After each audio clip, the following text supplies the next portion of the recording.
ہاں غلام تھے بیچارے یا نوجوان تھے.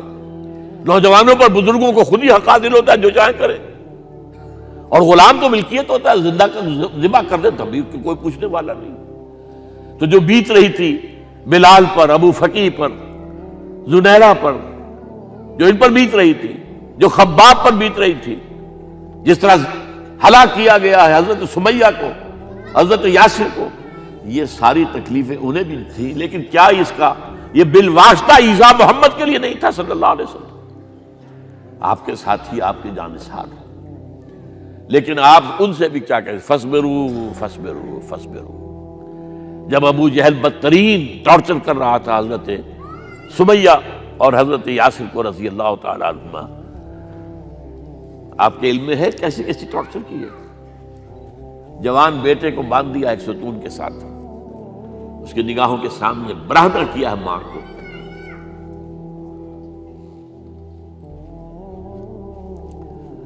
ہاتھ میں ایک مورتی ہے.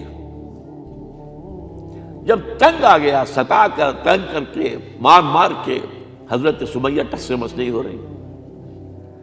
کہتا ہے تم ایک دفعہ کہہ دو سمیہ کہ ہاں اس مورتی میں بھی کچھ ہے، میں تمہیں چھوڑ دوں گا.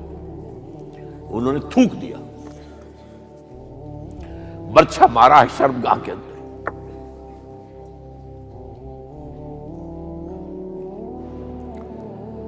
کتنی تکلیف پہنچی ہوگی حضور کو. لیکن آپ گزر رہے، اصبروا یا آل یاسر فإن موعدکم الجنہ. اے یاسر کے گھر والوں صبر کرو، تمہارے استقبال کی تیاریاں ہو رہی ہیں جنت.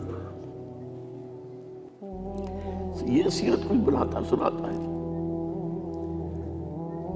یہ سیرت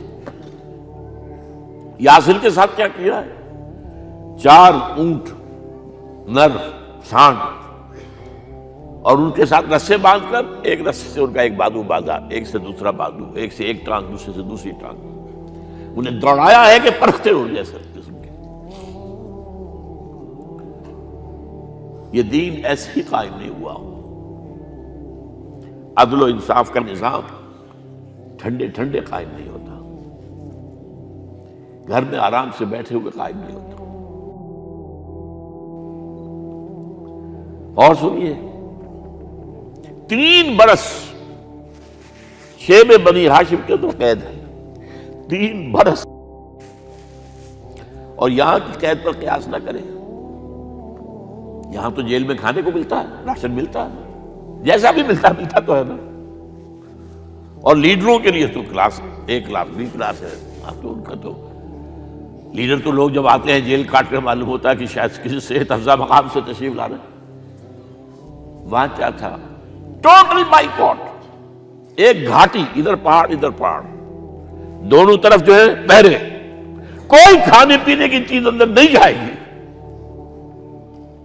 اور پورا خاندان بنی ہاشم، وہ بھی کہ جو ایمان نہیں لائے، وہ قبائلی زندگی تھی نا. بنو ہاشم چونکہ حضور کو پشت پناہی چھوڑنے کو تیار نہیں ہوئے، ابو طالب نے آخری وقت تک بھی ساتھ نہیں چھوڑا. ہاں آخری وقت کے قریب ایک بات ہو گئی تھی. ایک مرتبہ تو ہوا کہ وفد آیا ہے قریش کا کہ اپنے بھتیجے کو روک لو، وہ ہمارے معبودوں کی توہین کرتا ہے. ابو طالب نے بلایا اور آپ سے کہا کہ یہ کچھ اپنے رویے کو بدلے. آپ نے فرمایا چچا جان، اب تو چاہے یہ میرے ایک ہاتھ پر سورج اور دوسرے پر چاند رکھ دے، میں اپنے اس مشن کو چھوڑ نہیں سکتا. یہ ہے استقامت. اور ابو طالب کے عین انتقال کے وقت جو معاملہ ہوا، جب وفد آیا ہے کہ ٹھیک ہے اب ہمارا جو ہے صبر کا پیمانہ لبریز ہو گیا ہے، اب ٹھیک ہے آ جاؤ میدان میں، تم بھی ساتھ چھوڑنے کو تیار نہیں ہو. ابو طالب نے بلایا اس کو، بھتیجے مجھ پر اتنا بوجھ نہ ڈالو جو میں برداشت نہ کر سکوں.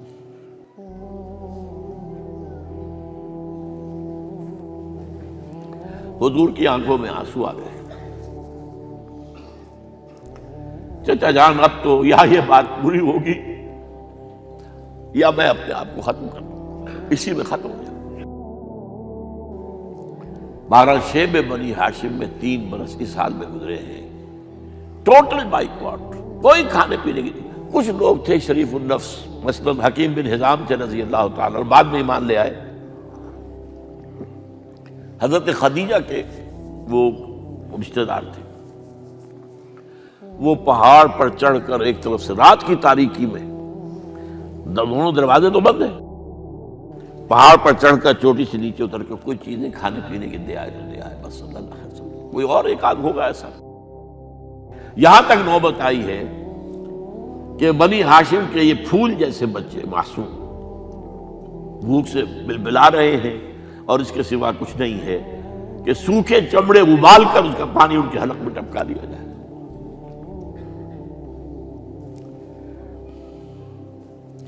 اور جو ہوا وادی طائف میں، جب مکے والوں نے فیصلہ کر لیا کہ آپ قتل کر لو، ابو طالب بھی فوت ہو چکے ہیں، اب کوئی اندیشہ نہیں، کوئی خانہ جنگی شروع نہیں ہوگی، کوئی انٹرا ٹرائبل وار نہیں ہوگی، تو آپ طائف گئے ہیں۔ شاید وہاں کے 3 سردار تھے بڑے، اور یہ طائف اصل میں قریشی کا سمجھیے کہ یہ ان کا گرمیوں کا یہ صحت افزا مقام تھا۔ یہ تمام جو سردار تھے مکے کے، ان کی جائیدادیں وہاں تھی، باغات تھے، اور وہاں کے بھی 3 سردار تھے، تو شاید ان میں سے کسی کو اللہ توفیق دے دے۔ وہاں گئے ہیں اور صرف ایک ساتھ ہیں، حضرت زید بن حارثہ، حضرت ابو بکر بھی ساتھ نہیں، سائے کی طرح ساتھ رہنے والا بھی ساتھ نہیں تھا۔ وہاں جا کر جو آپ نے تینوں سے بات کی ہے، تینوں نے وہ باتیں کہی ہیں جو کلیجے کو چیر جائیں۔ تمہارے سوا کوئی اللہ کو نہیں ملا تھا رسول بنانے، جاؤ چلے جاؤ۔ ایک کہتا ہے فوراً چلے جاؤ یہاں سے، اس لیے کہ ہو سکتا ہے کہ تم سچے ہو تو کہیں میں تمہاری توہین نہ کر دوں، اور یہ بھی ہو سکتا ہے تم جھوٹے ہو تو جھوٹے کو میں منہ نہیں لگانا چاہتا۔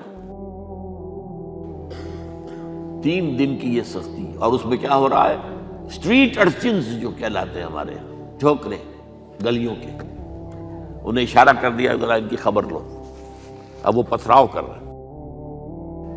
جیسے ہمارے ہاں کوئی آ جاتا ہے، کوئی نیم پاگل یا کوئی اور کسی طرح کا مست قسم کا آدمی، اور اس کے اوپر چھوکرے چاروں طرف ہوں اور ستا رہے ہوں، یہ نقشہ تھا، اور طائف کی گلیاں تھیں، اور محبوب رب العالمین تھے۔ ادھر سے پتھر آ رہے ہیں تو زید بن حارثہ رکاوٹ بن گئے، لیکن پیچھے سے آ رہے ہیں، وہ کیسے روکیں گے؟ پیچھے جاتے ہیں تو ادھر سے آ رہے ہیں۔ جسم لہو لہان ہے، خون رس رس کر زخموں سے جوتیوں میں آ کے جم گیا ہے۔ پھر وہاں سے آپ نکل کر گئے ہیں، ایک باغ میں تھوڑی سی پناہ لی ہے تھوڑی دیر کے لیے، جوتے بڑی مشکل سے اترے ہیں، خون جمع ہوا، اور وہ جو پھر دعا نکلی ہے آپ کی، وہ کلیجے کو چیر جانے والی ہے۔ اللہم الیک اشکو ضعف قوتی وقلت حیلتی وحوانی علی الناس، اے اللہ تیری جناب میں فریاد لے کر آیا ہوں، اپنی قوت کی کمی کا، اپنے وسائل کی کمی کا، اور لوگوں میں جو رسوائی ہو رہی ہے۔ الی من تکلنی الی بعید یتجہمنی او الی عدو ملکت امری، مجھے کس کے حوالہ کر دیا ہے؟ مجھے دشمن کے حوالے کر دیا جو چاہے میرے ساتھ کر گزرے۔ فریاد ہے کہ نہیں؟ بڑی زوردار فریاد ہے، بڑی زوردار، لیکن پھر مقام عبدیت کا ظہور ہوتا ہے۔ ان لم یکن علی غضبک فلا ابالی، اے اللہ اگر تو ناراض نہیں ہے، مجھے اندیشہ یہ ہو گیا کہ کہیں تو ناراض تو نہیں ہو گیا ہے، کہیں تو نے میرا ساتھ تو نہیں چھوڑ دیا ہے۔ اگر تو ناراض نہیں ہے تو مجھے کوئی پرواہ نہیں، جو ہو سو سر تسلیم خم ہے جو مزاج یار میں آئے۔ واپس آئے ہیں تو مکے میں داخل نہیں ہو سکتے تھے، وہاں تو قتل کا فیصلہ ہو چکا۔ باہر ہی آپ نے ڈیرا لگایا، زید بن حارثہ کو بھیجا، فلاں شخص کے پاس جاؤ کہ تم اگر امان میں لے لو محمد کو تو محمد آ جائیں، میں تو میری یہ پوزیشن نہیں ہے، میں قریش کے مقابلے میں امان نہیں دے سکتا۔ دوسرے کے پاس بھیجا، اس نے بھی کچھ ایسے جواب دے دیا۔ تیسرے کے پاس جب گئے حضرت زید، مطعم بن عدی، اس نے کہا ٹھیک ہے، میں امان دیتا ہوں محمد کو، وہ آ جائے مکے میں۔ حضور سے آگے کہا، حضور نے فرمایا نہیں جا کر کہو، آ کر لے کر جا۔ کیوں؟ کیا پتہ اچانک جو ہے میرے داخل ہوتے ہی کوئی مجھ پر حملہ کرے، قتل کر دے۔ وہ تو یہ کہہ سکے کہ ہمیں کیا پتہ تھا کہ موتیم نے جو ہے امان دی ہے، I never knew it۔ اب یہ قبیلے کے اندر یہ ہوتا تھا کہ ایک نے امان دے دی، سب کی طرف سے امان۔ لہذا حضور نے فرمایا آ کر لے کر جاؤ۔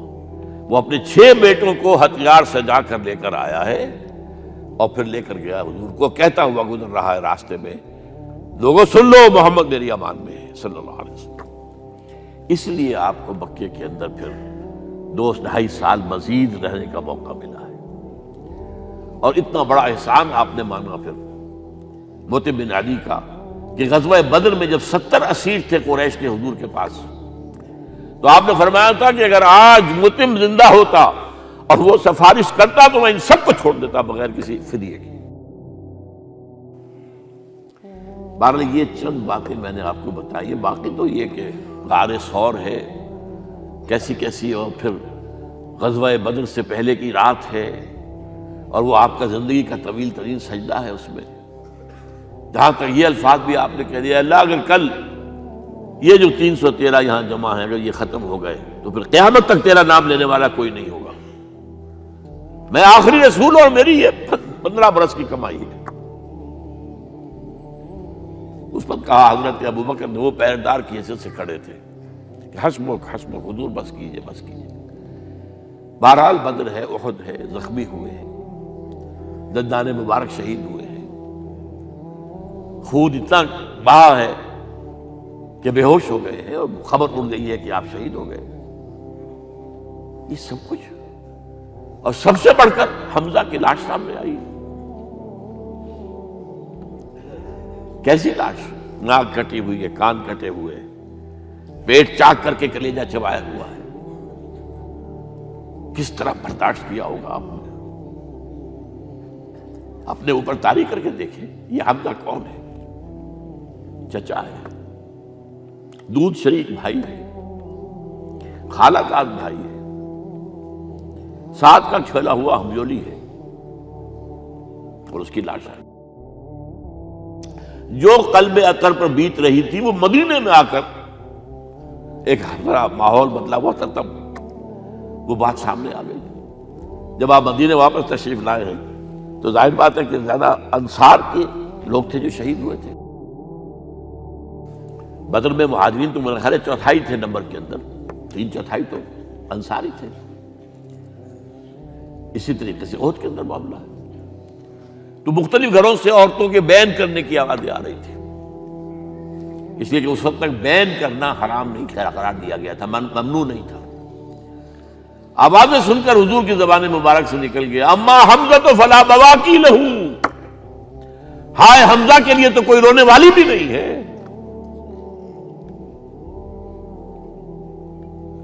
اس پر پھر صحابہ نے، انصار نے اپنے ہاں کی خواتین کو حضرت صفیہ کے ہاں بھیجا، وہ سگی بہن تھی، وہاں انہوں نے جا کے یہ بھی تعزیت کی بہن کی۔ غزوہ احزاب کا آپ نے سنی لیا، اسوہ رسول پر نہ معلوم کیا کیا باتیں چیز لوگوں میں مشہور ہو گئی ہیں۔ اسوہ کا لفظ آیا کہاں ہے قرآن میں؟ سورہ احزاب میں۔ وہ اسوہ کیا تھا؟ جب خندق کھودنے کا فیصلہ ہوا ہے تو خندق کھود رہی ہے، حضور بھی لگے ہوئے ہیں، بھاری بھاری پتھر اٹھا کر کندھے پر لا کر باہر پھینک رہے ہیں، پتھریلی زمین تھی، ایک پتھر کسی سے ٹوٹا نہیں تھا، تو حضور نے جو ہے 3 دفعہ جو اس کے اوپر ضرب لگائی تب ٹوٹا ہے۔ لیکن یہ کہ کئی دن کے فاقے ہو چکے تھے، کھانے کو کچھ نہیں، پورا محاصرہ تھا، 12,000 کا لشکر گھیرے ہوئے، یہاں تک کہ آپ کو معلوم ہے کہ گھروں کے اندر بیت الخلاء تو نہیں ہوتے، باہر جاتے تھے قضاء، اس کا کوئی امکان نہیں۔ شدید ترین آزمائش جو ہوئی ہے اس کا نتیجہ ایک طرف یہ نکلا کہ منافقین کا نفاق ان کی زبانوں پر آ گیا۔ قرآن مجید میں ہے یہ انہی آیات میں، ما وعدنا اللہ ورسولہ الا غرورا، ہمیں تو اللہ اور اس کے رسول نے دھوکہ دے کے مروا دیا۔ ہم سے کہا تھا کہ قیصر و کسریٰ کے خزانے تمہارے قدموں میں آئیں گے، اور حال یہ ہے کہ اب رفع حاجت کے لیے باہر نہیں جا سکتے، کھانے کو کچھ نہیں۔ اس وقت کچھ صحابہ آئے ہیں حضور صلی اللہ علیہ وسلم سے، دیکھیے فاقے سے کمر دوہری ہوئی جا رہی ہے، ہم نے اپنے پیٹوں پر پتھر باندھے ہوئے، چادروں کے ساتھ پتھروں کسا ہوا تاکہ کمر سیدھی رہے۔ حضور نے اپنا کرتا مبارک اٹھا کر دکھایا، 2 پتھر بنے ہوئے۔ یہ ہے اسوہ، یہ ہے آپ کی سنت، آپ کا اسوہ حسنہ۔ لیکن اس اسوہ حسنہ سے فائدہ کون اٹھا سکتا ہے؟ لقد کان لکم فی رسول اللہ اسوۃ حسنۃ لمن کان یرجو اللہ والیوم الآخر وذکر اللہ کثیرا۔ اسوہ تو اپنی جگہ ہے، قرآن میں ہدایت سب کے لیے، ھدی للناس، لیکن فائدہ اٹھائیں گے صرف متقین، ھدی للمتقین ہے سب کے لیے، اسوہ سب کے لیے ہے، لیکن استفادہ وہی کر سکے گا جو 3 شرطیں پوری کرے: اللہ اور یوم آخر پر ایمان، اور اللہ کا ذکر کثرت کے ساتھ کرے۔ بہرحال یہ میں نے آپ کے سامنے اس حوالے سے رکھا ہے، یہ اسوہ جو ہے حضور کا، یہ ہم پر اتمام حجت ہے۔ دیکھیے نوٹ کیجئے، پوری نوع انسانی پر اتمام حجت، اسلام کا نظام عدل اجتماعی جو قائم کر کے دکھا دیا، حجت قائم۔ اسے انگریزی میں کہتے ہیں اٹس ڈویبل، کیا جا سکتا ہے، یہ کام ہو سکتا ہے، اس لیے کہ زمین پر قدم بہ قدم چل کر یہ انقلاب آیا، محنت سے آیا، مشقت سے آیا، ایثار سے آیا، قربانیوں سے آیا، تکلیفیں جھیل کر آیا، صبر و مصابرت سے آیا، استقامت و مقاومت سے آیا۔ یہاں پر معجزوں کی کار فرمائی نہ ہونے کے برابر ہے۔ یہاں دھوپ سے بچانے کے لیے کوئی اللہ نے صاحبان نہیں دیا، ظل اللہ علیکم الغمام، اور بھوک سے بچانے کے لیے من و سلوہ نازل نہیں ہوئے۔ غزوہ تبوک میں ایسا بھی ہوا ہے کہ 3 مجاہدین کا 24 گھنٹے کا راشن ایک کھجور، ایک نے منہ میں رکھی، کچھ چوس لی، کچھ گلوکوز چلا گیا اس میں سے، دوسرے کو دے دی، اس نے چوس لی، پھر تیسرے کو دے دی۔ من و سلوہ نازل نہیں ہوئے۔ محنت، مشقت، ایثار، قربانی، صبر، مصابرت، استقامت، مقاومت، یہ ہے اسوہ رسول۔